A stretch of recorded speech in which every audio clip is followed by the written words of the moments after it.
Harrison Caldwell's phone buzzed on the white tablecloth, but he didn't reach for it. He never reached for anything anymore. Not conversations. Not connections. Not the life he'd abandoned 8 years ago when the drunk driver crushed his windpipe and stole the one thing billionaires can't buy back, his voice. Tonight at Le Jardin, Chicago's most exclusive restaurant, Harrison sat at his usual corner table doing what he did best, being invisible. The wealthy couples around him laughed and clinked champagne glasses. Business partners negotiated deals over $50 steaks. Nobody looked at the silent man in the expensive suit who ate alone every Friday night. That's exactly how Harrison wanted it. Silence was safer than the pity in people's eyes when they realized he couldn't speak. If you've ever felt invisible in a crowded room, drop a comment and tell us where you're watching from. His lobster sat untouched. The wine in his glass had gone warm. Harrison was halfway through composing another excuse to his assistant about why he'd miss next week's board meeting when a small hand tapped his shoulder. He turned, annoyed, expecting a waiter. Instead, he found a 10-year-old black boy with bright eyes and a backpack covered in superhero patches staring directly at him with the kind of fearless curiosity only children possess. Before Harrison could pull out his phone to type a dismissal, the boy's hands moved. Sign language. Fast. Fluid. Perfect. You look sad, the boy signed. Are you okay? Harrison's breath caught. In 8 years of deliberate isolation, exactly 3 people had ever signed to him: his physical therapist who'd given up after 6 months, his sister who'd stopped visiting after he pushed her away, and a grocery clerk who'd tried once out of pity. This child wasn't signing out of pity. He was signing like it was the most natural thing in the world. Harrison's hands moved automatically, muscle memory from years of silent conversations with himself. I'm fine. Where are your parents? My mom works here. She's the new line cook. The boy pointed toward the kitchen with his thumb. I'm Elijah. I'm supposed to be doing homework in the back, but I saw you sitting alone and... His hands hesitated, then continued with brutal honesty. You looked like my grandpa right before he died. Like you forgot people could see you. That sentence hit harder than the car accident that took Harrison's voice. Because this random 10-year-old had just articulated what Harrison had spent 8 years perfecting, the art of being present while completely erased. How do you know sign language? Harrison signed, desperate to change the subject from his own pathetic existence. Elijah's face lit up with the kind of pure joy that Harrison had forgotten existed. My little sister Zara is deaf. She's 5. When she was born and we found out she couldn't hear, I decided I wanted to talk to her about real stuff, not just point at things. So I learned. He shrugged like it was simple. It's just being a good brother. Harrison stared at this child who'd learned an entire language out of love while Harrison had spent years using silence as a weapon against everyone who cared about him. That's remarkable, Harrison signed. It's just talking. Elijah tilted his head, studying Harrison with uncomfortable perception. Why are you eating alone? Don't rich people have families? How do you know I'm rich? Elijah pointed to Harrison's watch, a Patek Philippe worth more than most cars. My mom says people who wear watches that cost more than our apartment usually eat with other people. But you're always alone. I've seen you here before. The observation stung because it was accurate. Harrison had money. Power. Influence. Everything except the courage to let anyone close enough to matter. I have a daughter, Harrison signed slowly. But we don't talk anymore. Because you can't talk, or because you won't? Elijah asked with the brutal directness only children manage. Before Harrison could answer, a woman burst through the kitchen doors, early 30s, wearing a white chef's coat with flour on her sleeve, her face panicked. Elijah. She rushed over, her voice tight with the kind of stress Harrison recognized from people living paycheck to paycheck. I told you to stay in the back. I am so sorry, sir, he wasn't supposed to bother customers. Harrison held up his hand, stopping her mid-apology. Then he did something he hadn't done in 8 years. He smiled. Not the polite grimace he gave waiters. Not the fake expression he wore for business acquaintances who still contacted him occasionally. But a real smile. The kind that comes from being truly seen by another human being for the first time in nearly a decade.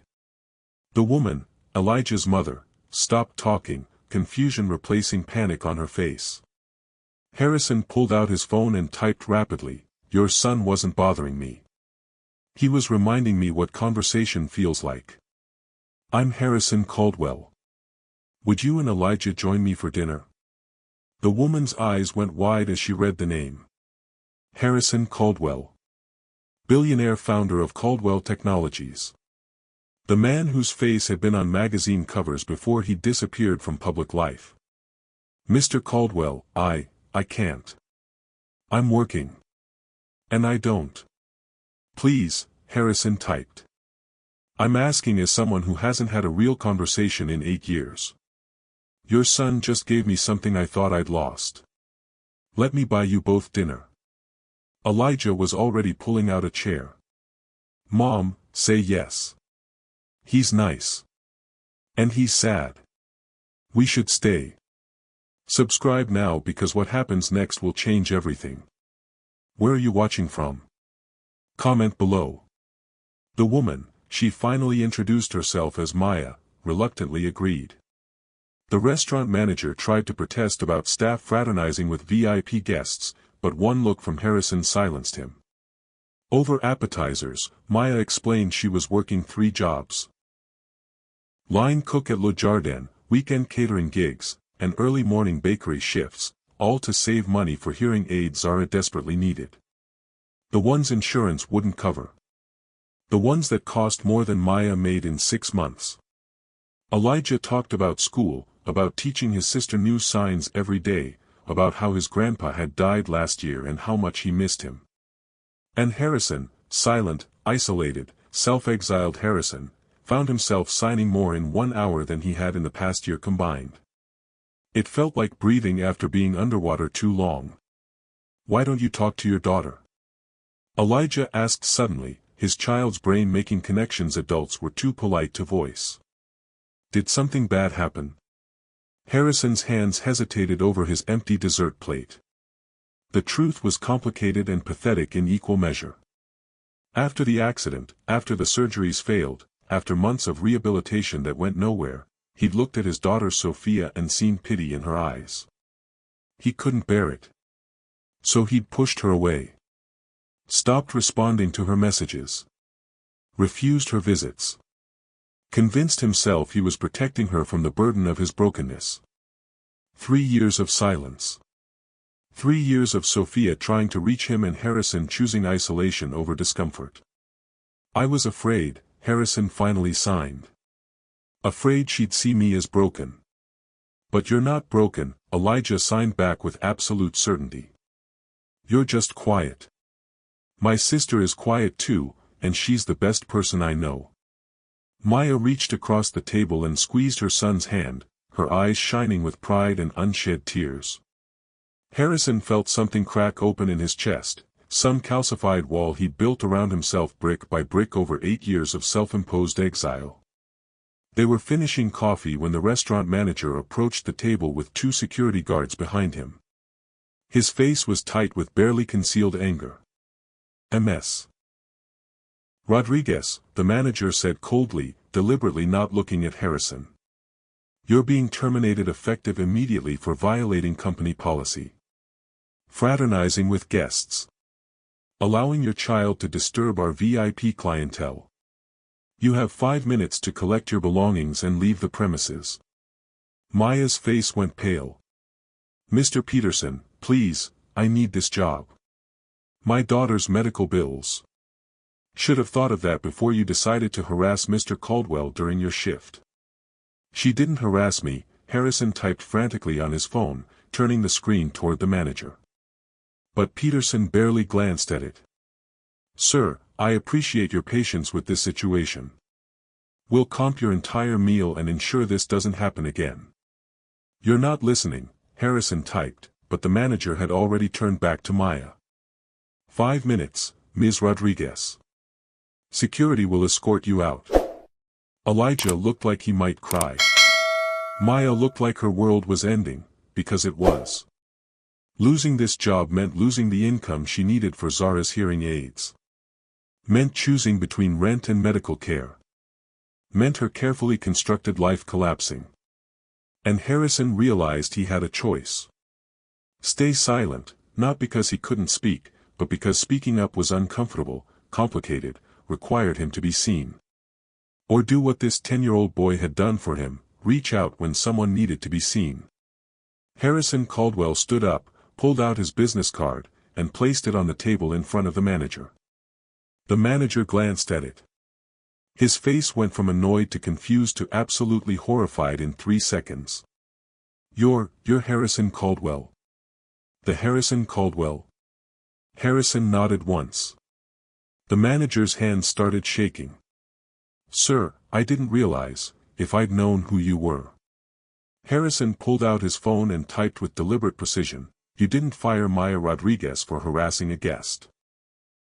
You fired her because you're a bully who enjoys power over people you think can't fight back. Big mistake. The manager's face cycled through emotions faster than Harrison could type. Peterson stammered, his earlier confidence evaporating like steam. Mr. Caldwell, please, there's been a misunderstanding. I was simply enforcing restaurant policy about. Harrison's fingers flew across his phone screen. He turned it around so everyone at nearby tables could see, there's no misunderstanding. You fired a single mother in front of her child because you enjoy cruelty. Now I'm going to show you what happens when you bully someone who knows a billionaire. The surrounding diners had stopped eating. Phones were out. This was about to go viral, and Peterson knew it. Sir, if you'll just let me explain in private. Harrison typed again, Maya Rodriguez is hereby promoted to executive chef with triple her current salary. You will make this happen in the next 60 seconds, or I will buy this restaurant by morning and your termination will be the first order I give as owner. The restaurant went completely silent. Peterson's mouth opened and closed like a fish drowning in air. I don't have the authority to. Then get someone who does. Now. If you could help someone being treated unfairly right now, would you speak up? Drop a comment and tell us where you're watching from. Peterson fled toward the owner's office. The security guards shifted uncomfortably, unsure whether to leave or stay. Maya sat frozen, her hand over her mouth, tears streaming down her face. Elijah tugged Harrison's sleeve and signed, You just saved my mom's job. Harrison signed back, Your mom shouldn't have needed saving. Good people shouldn't suffer because bad people have small amounts of power. Are you really going to buy the restaurant? Elijah's eyes were wide with excitement. If I have to. Harrison meant it. He'd spent 8 years hiding from the world. Hiding from responsibility. Hiding from anything that required him to be uncomfortable. This 10-year-old had shattered the comfortable isolation in one dinner conversation. 5 minutes later, Peterson returned with the restaurant owner, an older man named Bernard who'd known Harrison in the tech world years ago. Harrison, Bernard said warmly, extending his hand before remembering. I mean, he pulled out his own phone. It's been years. I heard about the accident. I'm sorry. Harrison typed, Your manager just fired one of your best employees because her son talked to me. I want her reinstated with a promotion to executive chef, triple salary, and full benefits including medical coverage for her family. Bernard's expression hardened as he looked at Peterson. Is this true? She was fraternizing with a guest during her shift. She was having dinner with me at my invitation, Harrison's typed words cut in. After her son showed me more humanity in 5 minutes than I've experienced in 8 years. Fire her, and I'll make sure every tech executive in Chicago knows Le Jardin discriminates against working mothers. Bernard didn't hesitate. Ms. Rodriguez, please accept my sincerest apologies. Consider yourself promoted effective immediately. Mr. Peterson, you're suspended pending review. Peterson's face went purple. You can't. I own this restaurant. I absolutely can. Bernard turned back to Maya. Please, stay. Let's discuss your new position over coffee. Maya couldn't speak. She just nodded, overwhelmed. Harrison watched Peterson storm out, his small tyranny collapsing in minutes. How many Mayas had Peterson crushed over the years? How many people had suffered because no one with power bothered to look? After Bernard left to draw up Maya's new contract, she finally found her voice. Mr. Caldwell, I don't understand. Why would you do this for strangers? Harrison typed carefully, because your son reminded me that silence is a choice. I've spent 8 years choosing not to be seen, not to connect, not to matter. He saw me anyway. That's worth more than any promotion I could arrange. But executive chef, I'm not qualified. I've only been a line cook for. You've been working 3 jobs to afford hearing aids for your daughter. That tells me everything about your work ethic and character. The cooking skills can be developed. The heart can't be taught. Elijah had been quiet, processing everything. Now he signed, Mr. Caldwell, why did you stop talking to your daughter? The question hit like a punch. Harrison's hands hovered over his phone, searching for an answer that didn't sound pathetic. Finally, he typed, after the accident, I saw how she looked at me. Like I was fragile. Broken. I couldn't stand being someone's burden, so I pushed her away. Stopped answering calls. Sent back letters unopened. I convinced myself. Sources say estrangement from father may have triggered breakdown. Below it was a photo of his daughter, older than he remembered, thinner than she should be, being loaded into an ambulance outside her downtown apartment. The article was time-stamped 47 minutes ago. Harrison's phone slipped from his hands and clattered on the floor. His vision tunneled. His breath came in gasps that produced no sound because he had no voice to scream with.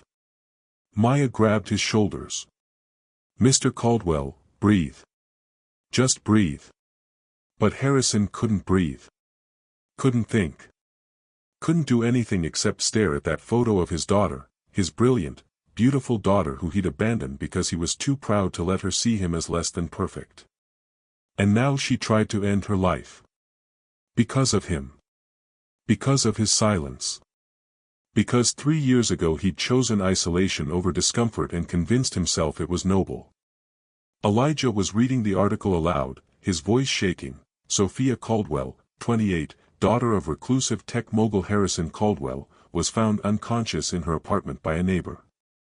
Paramedics report she overdosed on sleeping pills. She left a note, but its contents have not been made public. Friends say Ms. Caldwell has been struggling with depression since her father cut off all contact 3 years ago following his accident. Harrison stood abruptly, knocking his chair backward. He typed on Maya's phone since his was still on the floor, which hospital? I need to know which hospital. Elijah scrolled frantically. Northwestern Memorial. The article says she's in intensive care. Harrison was already moving toward the exit, his legs unsteady, his mind screaming with thoughts he couldn't vocalize. Maya grabbed her purse. Elijah, come on. We're going with him. Mom, we can't just. That man just saved our lives. We're not letting him face this alone. They ran. Harrison's driver. Davis, a former Marine who'd worked for him for 15 years, had the car running before they reached the curb. He took one look at Harrison's face and knew something catastrophic had happened. Northwestern Memorial, Maya said, climbing in beside Harrison with Elijah. Emergency. Fast as you can. Davis didn't ask questions. He just drove. The 12-minute drive felt like 12 hours. Harrison stared at his hands, the hands that could type words but couldn't speak them, couldn't call his daughter's name, couldn't scream his apology loud enough for her to hear wherever she was between life and death. Elijah signed to him in the back seat, she's going to be okay. She has to be. But Harrison knew hope was a luxury. He'd spent 3 years choosing silence over his daughter's need for a father. And now he might never get the chance to choose differently. The car screeched to a stop outside Northwestern Memorial's emergency entrance. Harrison was out before it fully stopped, running toward the sliding doors with Maya and Elijah right behind him. Inside, the emergency room was chaos, nurses rushing, monitors beeping, families waiting in various states of panic and grief. Harrison ran to the desk, typing frantically on his phone, "Sophia Caldwell. Where is she?" "I'm her father." The nurse looked at his phone, then at him. "Sir, I need verbal confirmation of identity for HIPAA." Harrison's hands shook as he typed, "I can't speak." "Accident. Please. My daughter. Where is she?" The nurse's expression softened but didn't budge. "I'm sorry, sir, but without verbal verification." "I can verify," Maya said, stepping forward. "This is Harrison Caldwell. His identification is in his wallet. He's mute from a car accident 8 years ago. His daughter Sophia was brought in less than an hour ago. Please." The nurse looked uncertain. Security was already approaching, summoned by the commotion. And Harrison realized with devastating clarity that even now, even at the moment his daughter might be dying, his silence was a barrier he couldn't break. He couldn't call her name. Couldn't demand to see her. Couldn't scream until someone listened. He was voiceless in every way that mattered. And it might cost him everything. Elijah stepped in front of Harrison, facing the security guards with the fearless confidence of a child who hadn't yet learned to be intimidated by adults. "My name is Elijah Rodriguez," he announced clearly. "This is Harrison Caldwell. He can't talk because of a car accident that hurt his throat. His daughter Sophia is here because she tried to hurt herself. He needs to see her right now." The guards exchanged uncertain glances.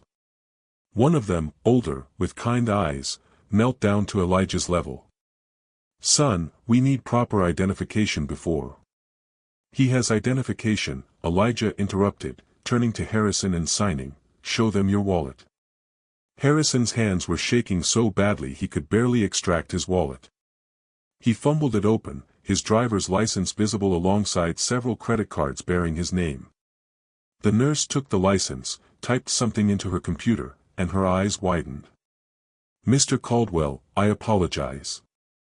I recognize you now from the old Forbes covers.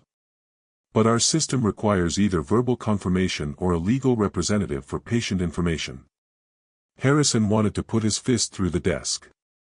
His daughter was somewhere in this hospital, possibly dying, and bureaucracy was holding him hostage. Maya pulled out her phone. What if someone calls the hospital administration? Someone who can verify his identity?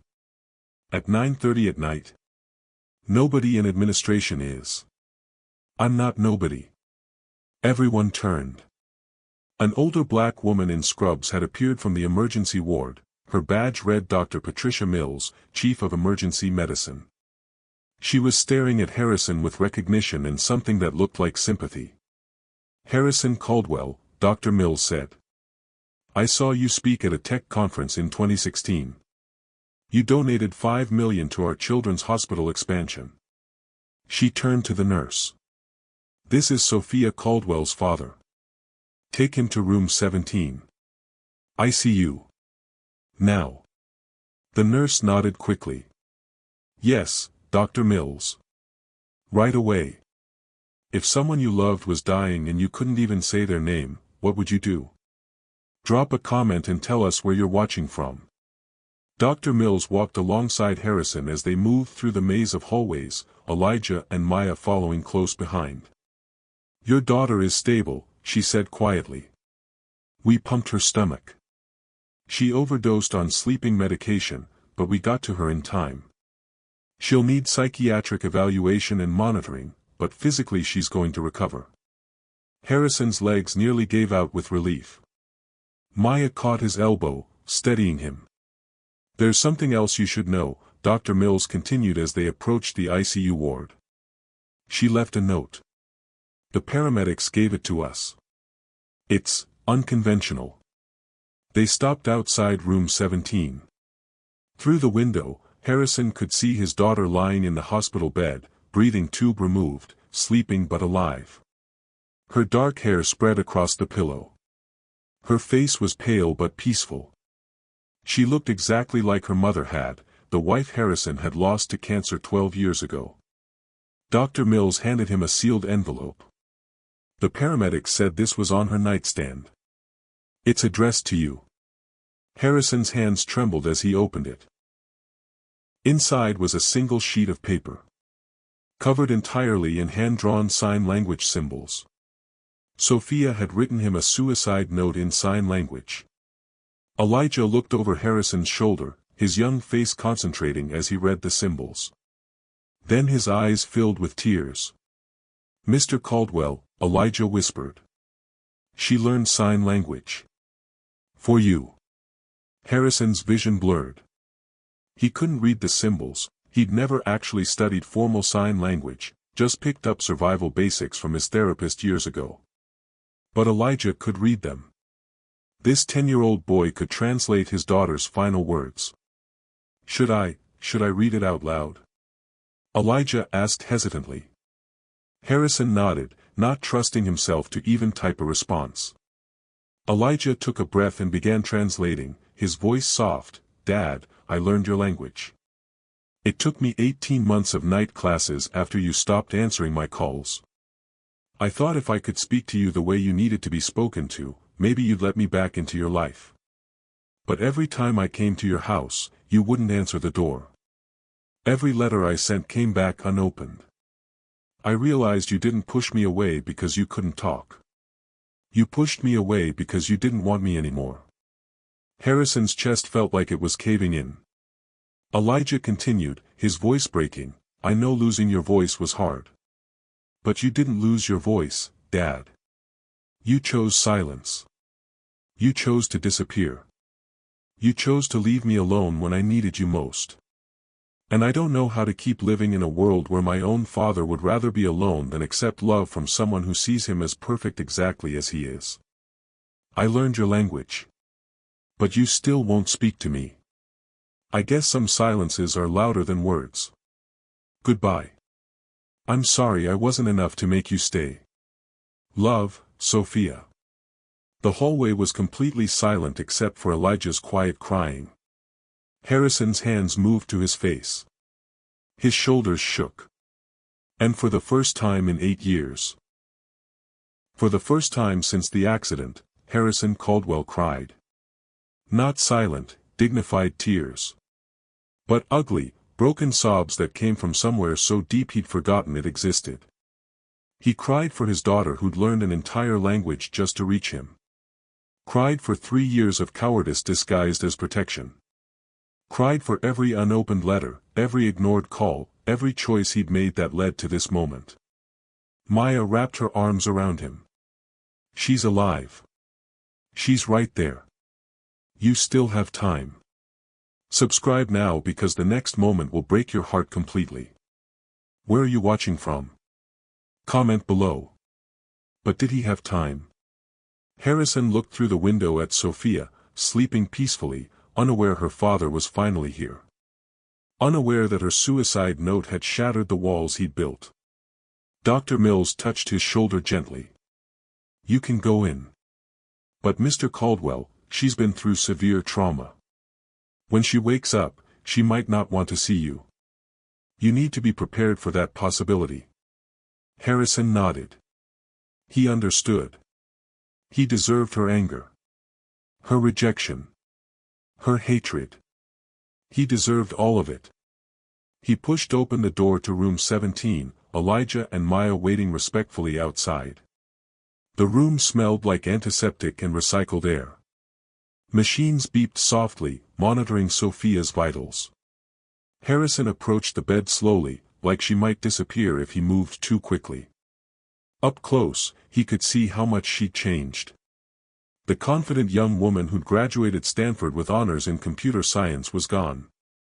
In her place was someone fragile, someone who'd been carrying weight no one should bear alone. Harrison pulled up a chair and sat beside her bed. His hand hovered over hers, afraid to touch her, afraid she'd pull away even in sleep.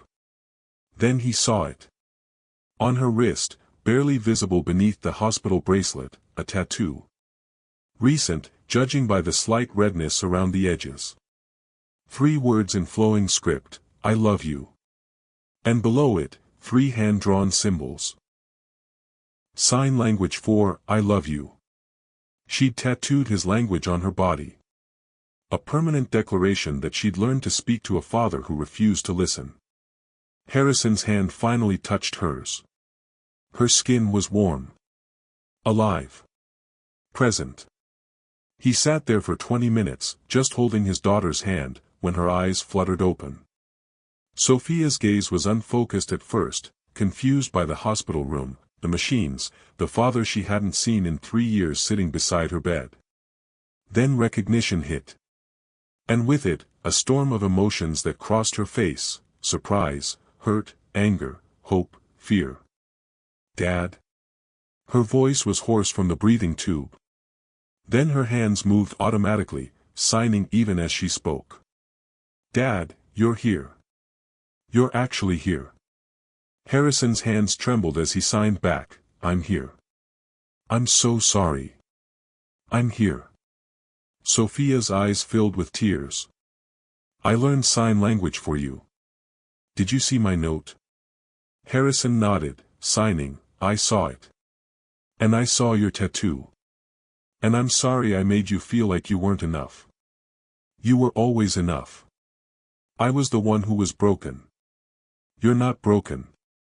Harrison cut her off with more signs, I was afraid. Afraid you'd see me as weak. As less than the father you deserved. So I pushed you away before you could pity me.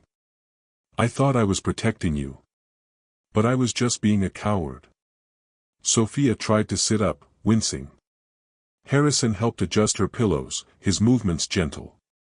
I tried to kill myself because I thought you didn't love me anymore, Sophia said, her voice breaking. Because every door I knocked on, you wouldn't answer. Because every language I learned, you still wouldn't speak. I never stopped loving you, Harrison signed desperately. Not for 1 second. I just stopped believing I deserved to be loved back. They sat in silence for a moment, 3 years of distance and pain hanging between them like smoke. Then Sophia signed something that destroyed Harrison completely. Will you stay this time? Or are you going to leave again when this gets hard? Harrison looked at his daughter, really looked at her, and made a choice. The same choice Elijah had made for his sister. The same choice Maya made every day working 3 jobs. The choice to show up even when it's uncomfortable. He signed, I'm staying. I'm never leaving you again. I promise. Sophia started crying. I want to believe you. Then let me prove it. Harrison was about to sign more when the door burst open. A man in an expensive suit stormed in, early 30s, with cold eyes and an entitled swagger that made Harrison's instincts scream warnings. Get away from her, the man commanded, pointing at Harrison. Sophia, who is this? Sophia's face went pale. Brendan. I didn't know you were coming. Your neighbor called me when the ambulance showed up. Brendan looked at Harrison with open contempt. So you're the father she's been crying about for 3 years. You have some nerve showing up now. Harrison stood, positioning himself between this stranger and his daughter. Brendan's eyes narrowed dangerously. Sophia, tell him to leave. You're upset. You don't need him here making things worse. But Harrison noticed something that made his blood run cold. The way Sophia had flinched when Brendan entered. The way her hands unconsciously covered her ribs. The fear in her eyes that hadn't been there moments ago. And on her wrist, barely visible beneath the hospital gown, bruises in the shape of fingerprints. Someone had grabbed her. Hard. Recently. Harrison's eyes locked with Sophia's, asking a question he couldn't voice. And Sophia's terrified expression gave him the only answer he needed. Harrison didn't move from his position between Brendan and Sophia's hospital bed. Brendan's jaw tightened. I don't know who you think you are, but Sophia is my fiancée. I have every right to be here. You, he pointed at Harrison dismissively, disappeared for 3 years. You don't get to play concerned father now. Harrison pulled out his phone, but before he could type anything, Sophia's weak voice cut through the tension. Brendan, please. Not now. I just woke up. Exactly. You just woke up after trying to kill yourself. Brendan's voice softened artificially as he moved closer to the bed.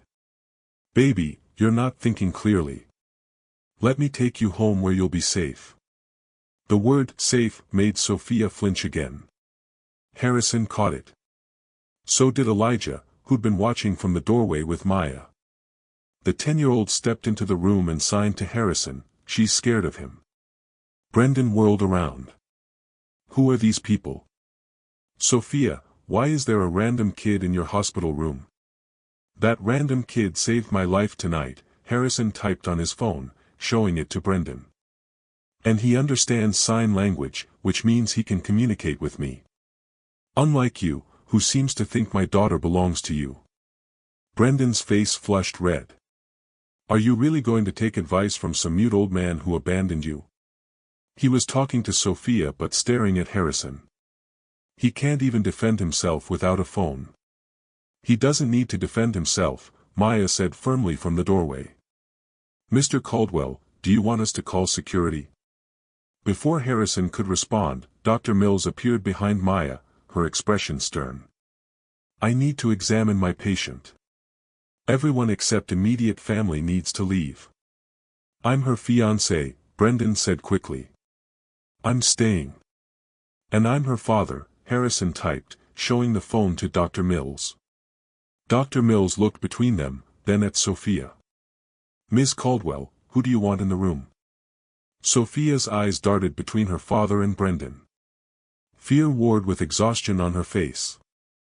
Finally, she signed, her hands moving quickly, I want my dad. Just my dad. Brendan's expression turned dangerous. Sophia, don't be ridiculous. You haven't seen him in 3 years. I said I want my dad. Sophia's voice cracked. Please, Brendan. Just go. If you've ever had to choose between someone toxic and someone who finally showed up, drop a comment and tell us where you're watching from. Brendan's mask slipped for just a second. Harrison saw pure rage flash across his face before the concerned boyfriend act snapped back into place. Fine. I'll be back tomorrow when you're thinking more clearly. He leaned down to kiss Sophia's forehead.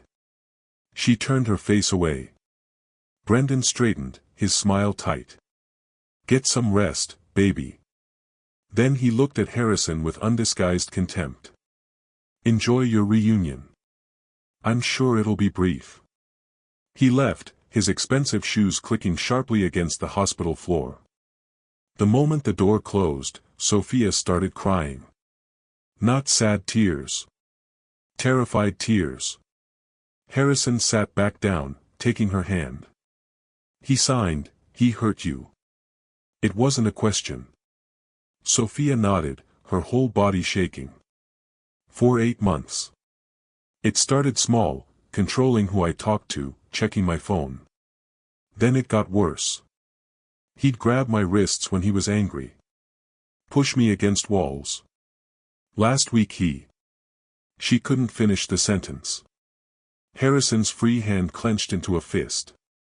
He wanted to chase Brendan down and make him feel every bit of fear he'd inflicted on Sophia. But his daughter needed him here more than she needed revenge. Why didn't you tell anyone? Harrison signed. Who would I tell? Sophia's voice was bitter. My father wouldn't answer my calls. My friends all thought Brendan was perfect, successful lawyer, charming, wealthy. Every time I tried to leave, he'd threaten to ruin me professionally. He has connections everywhere. Harrison signed, I'm so sorry I wasn't there. That you felt that alone. I was alone. That's why I took the pills. I couldn't leave him. Couldn't reach you. Couldn't see any way out. The door opened again.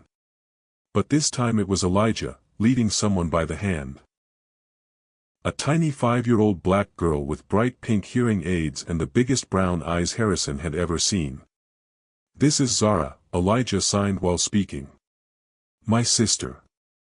Grandma just brought her because she missed me. She wanted to come in." Maya started to apologize, but Harrison waved her off. Zara walked right up to Harrison's chair without fear. She looked at him, then at Sophia in the hospital bed, then signed with the directness only small children possess. "Why crying? Hurt?" Harrison signed back, "Yes. Heart hurt." Zara nodded sagely, like this made perfect sense. Then she did something extraordinary. She climbed into Harrison's lap, wrapped her tiny arms around his neck, and held him. Just held him. No words. No judgment. Just pure, uncomplicated comfort from a 5-year-old deaf child who understood what it meant to live in silence. Harrison broke down completely. 8 years of walls crumbled under the weight of this small girl's compassion. He cried into her pink headband while she patted his back and made soft humming sounds. Sophia watched from the bed, tears streaming down her own face. Subscribe now because the next chapter changes everything.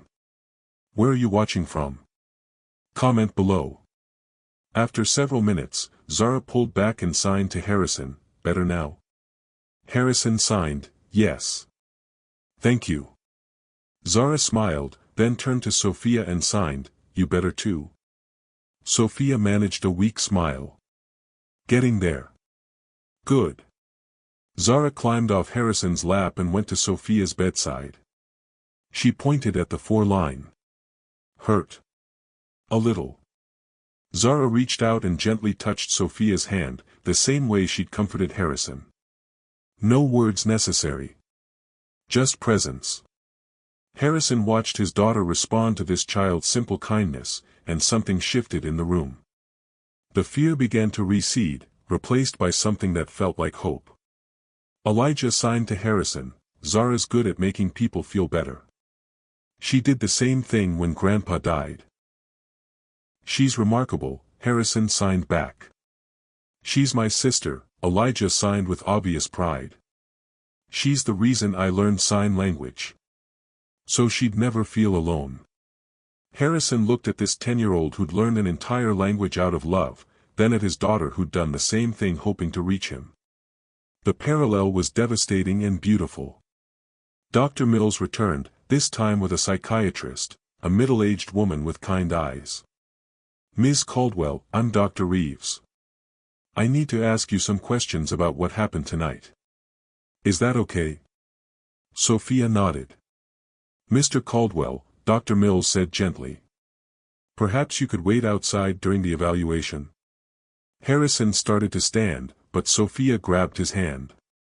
"No. I want him to stay. I want him to hear everything." Dr. Reeves sat down across from Sophia. "Can you tell me about the events leading up to your overdose?" Sophia took a shaky breath. "I've been in an abusive relationship for 8 months. My fiancé, Brendan Mitchell, he's been physically and emotionally abusive. 2 days ago, Her voice caught. "He got violent. Really violent. I tried to fight back, and he said if I ever left him or told anyone, he'd destroy my career. He's a corporate lawyer with powerful friends. I believed him. And tonight? Tonight he told me he was taking me to dinner to celebrate our engagement.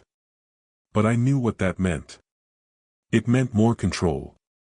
More abuse. More of feeling trapped. I looked around my apartment and realized I had 2 choices, stay with him and lose myself completely, or end it on my own terms." Harrison's hands shook with rage and grief. "When you took the pills," Dr. Reeves continued gently, "did you want to die, or did you want the pain to stop?" "I wanted the pain to stop," Sophia whispered. I wanted my dad. I wanted to not feel so alone. But I couldn't figure out how to have those things, so dying seemed easier. Dr. Reeves made notes. Ms. Caldwell, you understand that domestic violence is a crime? That Brendan's threats don't have legal weight if you decide to press charges? He said no one would believe me. Said I had no proof. The bruises on your wrists are proof. The hospital has photographed your injuries. And with your testimony. The door burst open for the third time. But this time it wasn't Brendan. It was hospital security, followed by a man in a police uniform. I'm Officer Chen with Chicago PD. We received a report of a potential domestic violence situation involving this patient. Ms. Caldwell, we'd like to ask you some questions. Sophia looked terrified. Who called you? The officer checked his notes. Anonymous tip came in about an hour ago. Detailed information about injuries matching what the hospital staff has documented. Harrison pulled out his phone and typed, Brendan doesn't know about this? Not unless someone told him. The report specifically requested that Brendan Mitchell not be contacted pending investigation. Maya stepped forward. Officer, before you start, you should know that Brendan was here 20 minutes ago. He tried to intimidate Ms. Caldwell and her father. Multiple witnesses can confirm. The officer's expression hardened. Did he make any threats? Sophia's voice was barely a whisper. He said he'd be back tomorrow when I was thinking more clearly. But the way he said it, it sounded like a threat. Officer Chen turned to his partner. Put out a bolo for Brendan Mitchell. We need to bring him in for questioning. He looked back at Sophia. Ms. Caldwell, I know this is overwhelming. But if you're willing to give a statement, we can help protect you. Sophia looked at her father. Harrison signed, I'm here. Whatever you decide, I'm here.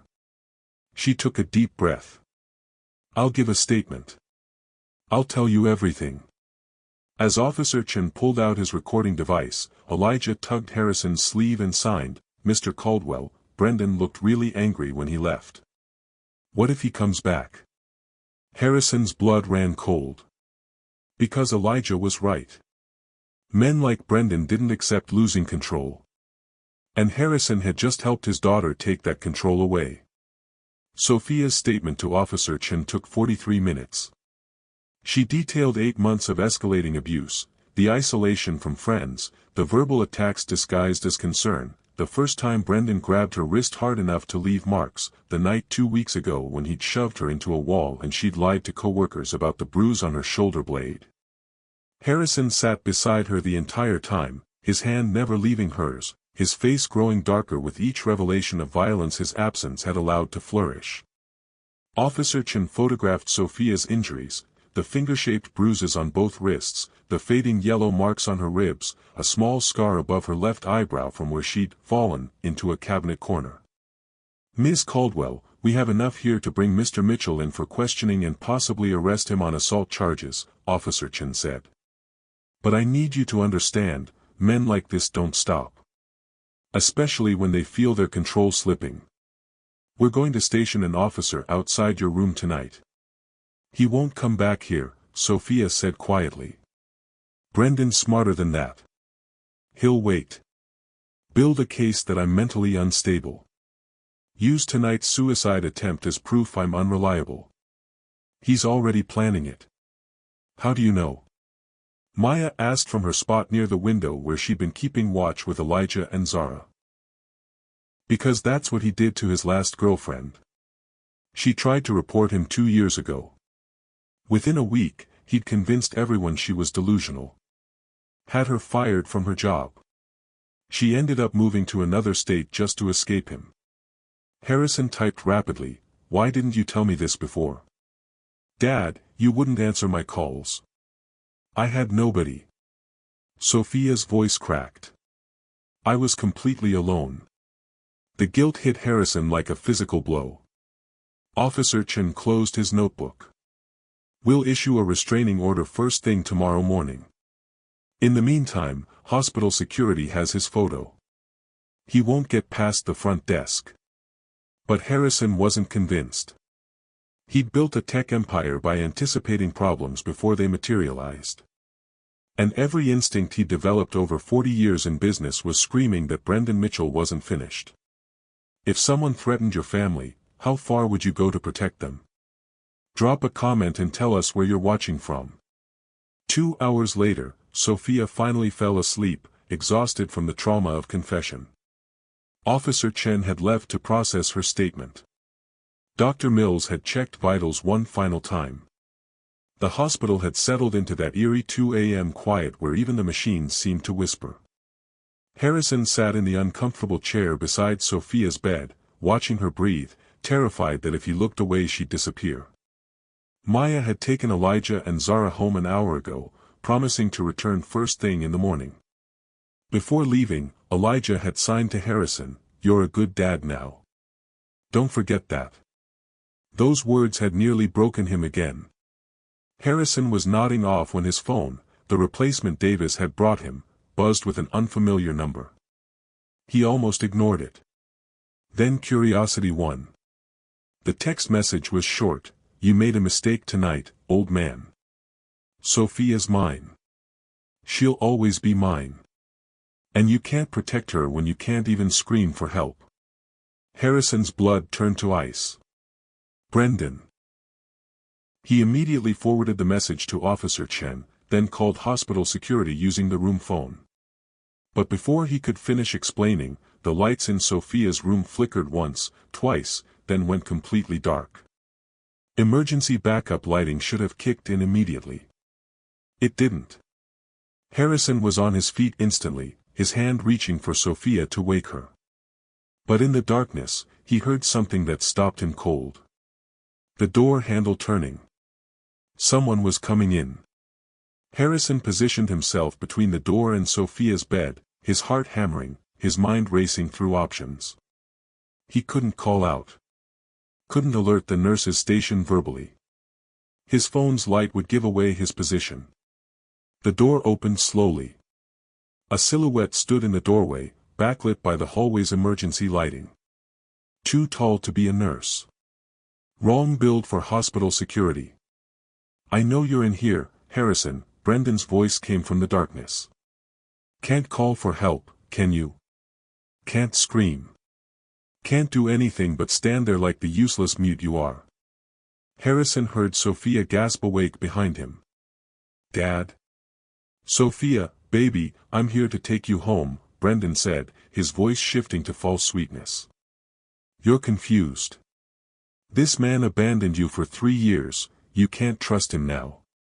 Harrison pulled out his phone, the screen light illuminating his determined face. He typed and held it up so Brendan could see, "Touch my daughter and I'll make sure you never practice law again." Brendan laughed. "With what voice? You can't testify against me. Can't give statements. You're a ghost, Harrison. And ghosts can't protect anyone." He took a step into the room. Harrison didn't move from his protective position, even as fear tried to root him in place. Then Sophia's voice cut through the darkness, stronger than Harrison had heard it all night, "Get away from my father." Brendan froze. "Baby, you don't mean that." "I mean every word. And if you take one more step, I'll scream loud enough for the entire floor to hear." Subscribe now because what happens in the next 60 seconds will change everything. Where are you watching from? Comment below. You wouldn't. Try me. Sophia's scream shattered the tense quiet. Lights flooded on from the hallway. Security guards appeared behind Brendan. The officer Chen had stationed downstairs came running up with 2 more uniforms. "Brendan Mitchell," the lead officer said, hand on his weapon. "You're under arrest for violating a restraining order, trespassing, and threatening a witness." "There's no restraining order yet," Brendan said smoothly, his lawyer persona sliding back into place. "And I was simply checking on my fiancée." "I'm not your fiancée," Sophia shouted. "I'm pressing charges. For everything. Every bruise. Every threat. Every time you made me feel like I deserved the pain. Brendan's mask finally cracked. The charming lawyer disappeared, replaced by something cold and vicious. You'll regret this. Both of you. I have recordings of Sophia's episodes. I have witnesses who'll testify she's unstable. By the time I'm done, you'll both. He didn't finish the sentence. Because Harrison Caldwell, silent, voiceless Harrison who hadn't made an aggressive move in 8 years, stepped forward and punched Brendan Mitchell square in the jaw. The sound of impact echoed through the hospital corridor. Brendan dropped like a stone. Harrison stood over him, shaking out his hand, his chest heaving with adrenaline and 8 years of pent-up rage that had finally found a target worthy of it. The security guard stared in shock. Officer Chen arrived breathless, took one look at the scene, and did something unexpected. He smiled. "Mr. Caldwell, I'm going to pretend I didn't see that." "See what?" the other officers said in unison. Brendan was handcuffed, read his rights, and dragged away still stunned from the punch and the sudden reversal of his control. As the commotion died down and the light stabilized, Sophia started laughing through her tears. "Dad, you just punched my abuser." Harrison typed on his phone, "Should have punched him the moment I saw those bruises. You were here when it mattered. That's what counts." Dr. Mills appeared, checking Sophia's vitals after all the excitement.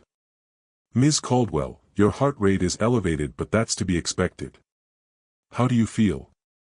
"Safe," Sophia whispered. "For the first time in 8 months, I feel safe."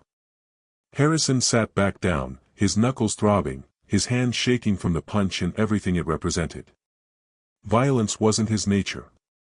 But protecting his daughter apparently was stronger than any nature he thought he'd had. Officer Chen returned with paperwork. "Mr. Mitchell is being held without bail pending arraignment. The restraining order will be processed by 8 a.m. Ms. Caldwell, you did the right thing speaking up." After everyone left and quiet returned to the hospital room, Sophia signed to her father, "What made you come to the restaurant tonight?" After 3 years of silence, "Why tonight?" Harrison signed back, "A 10-year-old boy reminded me that silence isn't the same as speaking. And that being seen is a choice. I'm glad you chose to be seen. I'm glad you're alive to see me."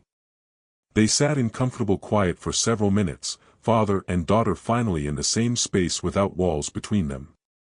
Then Harrison's phone buzzed. A text from an unknown number: "Brendan Mitchell is the least of your problems. You took something that belongs to our client. We'll be in touch about repayment. Check your daughter's apartment. You have 12 hours. Harrison's blood turned cold for the second time that night. Because Brendan hadn't been working alone. And whoever sent that message was far more dangerous than one abusive lawyer. Harrison showed the threatening text to Officer Chen at 3 a.m. Chen's face hardened as he read it. "This suggests Brendan was working for someone. We need to check Ms. Caldwell's apartment immediately." "I'm coming with you," Harrison typed. "Sir, this could be dangerous." Harrison's glare stopped the objection. He wasn't sitting in a hospital while his daughter's apartment might contain evidence of a larger threat. 20 minutes later, Harrison, Officer Chen, and 2 patrol units stood outside Sophia's downtown apartment building. The doorman recognized Sophia's father from old photos and let them in without question. Sophia's apartment was on the 14th floor. Neat. Organized. Nothing seemed disturbed at first glance.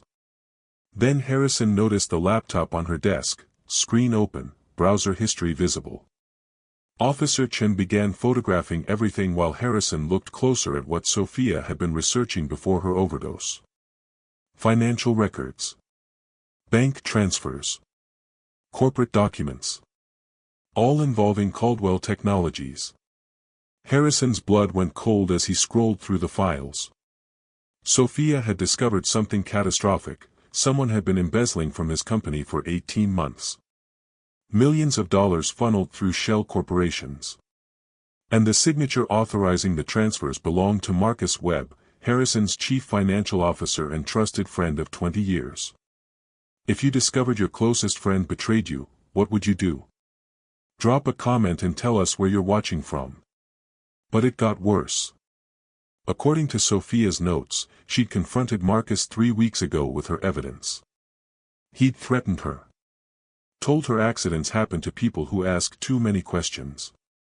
That's when Brendan, Marcus's nephew, had intensified his abuse, keeping Sophia silent through fear and isolation. This wasn't just domestic violence. It was a coordinated effort to control Harrison's daughter so she couldn't expose corporate fraud. Officer Chen was reading over Harrison's shoulder. "We need to bring in your CFO for questioning immediately."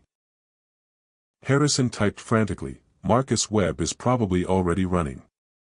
He knew Brendan got arrested tonight. He'll know we're coming. Then we move fast." They left the apartment with boxes of evidence. But as they reached the lobby, Harrison's phone buzzed again. This time it was a video message. Harrison's hands shook as he pressed play. The video showed Marcus Webb in what looked like an airport, smiling at the camera. "Harrison, if you're watching this, you've figured it out. Congratulations. But I'm already gone. Cayman Islands don't extradite for white-collar crime. I took $43 million from your company over 18 months, and there's nothing you can do about it. Your daughter almost figured it out sooner, but Brendan kept her distracted. Pity she couldn't stay quiet." The video ended. Officer Chen immediately called for airport alerts, but Harrison knew Marcus was probably already wheels up. Subscribe now to see how this ends. Where are you watching from? Comment below. They rushed back to the hospital to tell Sophia, but when they reached her room, it was empty. The bed was unmade. Her hospital gown lay on the floor. And on the pillow was a note in Sophia's handwriting. "Dad, I heard about Marcus. I'm going to fix this. Don't follow me. I know what I'm doing. Trust me like I'm trusting you. Stayed. S." Harrison's world tilted. His daughter, still recovering from a suicide attempt, had left the hospital to chase down the man who'd orchestrated her abuse. And Harrison couldn't call her name. Couldn't scream for her to stop. Couldn't do anything but stand there holding a note while his daughter walked into danger alone. Harrison tracked Sophia's phone to O'Hare International Airport within minutes. She was at Terminal 5, International Departures. The same terminal where Marcus Webb's private jet had filed a flight plan to the Cayman Islands 30 minutes ago. Harrison, Officer Chen, and airport security reached the gate just as boarding was about to close. Through the crowd, Harrison spotted two figures arguing near the jetway: Sophia, still in street clothes she'd grabbed from her apartment, and Marcus Webb, looking cornered and desperate. "You destroyed my father's company," Sophia's voice carried across the terminal. "You used your nephew to abuse me into silence. You stole $43 million. And you think you're just going to fly away?" Marcus's face twisted with contempt. "Your father's been a ghost for 8 years. He doesn't even care about his company anymore. I was doing him a favor, putting that money to better use." Harrison pushed through the crowd, Officer Chen and security behind him. When Marcus saw Harrison, his expression shifted from contempt to genuine fear. Sophia turned, relief flooding her face. "Dad, I'm sorry I left, but I knew Marcus would run. I had to stall him. If your child risked everything to protect you, how far would you go to protect them back? Drop a comment and tell us where you're watching from." Harrison positioned himself beside his daughter, united against the man who'd orchestrated so much pain. Marcus laughed bitterly. "What are you going to do, Harrison? You can't even tell them to arrest me. You're voiceless. Powerless." Harrison pulled out his phone and typed, holding it up for everyone to see, "I may not have a voice. But I have my daughter back. I have people who see me. And I have evidence of every fraudulent transaction you made. The FBI is waiting at your destination. You're finished." Marcus's face went pale as officers moved in with handcuffs. As they led Marcus away, Sophia collapsed into Harrison's arms, exhausted and relieved. Harrison held his daughter, really held her, for the first time in 3 years. Subscribe now to see how this family heals. Where are you watching from? Comment below. 6 months later, Harrison stood in the community center he'd funded, watching Elijah teach sign language to a room full of children. Zara sat in the front row, her new hearing aids gleaming, helping translate. Maya's restaurant, fully funded by Harrison, had opened last month to rave reviews. Sophia worked beside her father at Caldwell Technologies, rebuilding what Marcus had damaged. And Harrison had learned something profound: silence wasn't his enemy. It was just a different way of speaking. He signed to the room, "Thank you for seeing me when I'd forgotten how to be seen." Elijah signed back with a grin, "You were never invisible, Mr. Caldwell. You just needed someone to look." Harrison smiled. He'd found his voice. It had been there all along.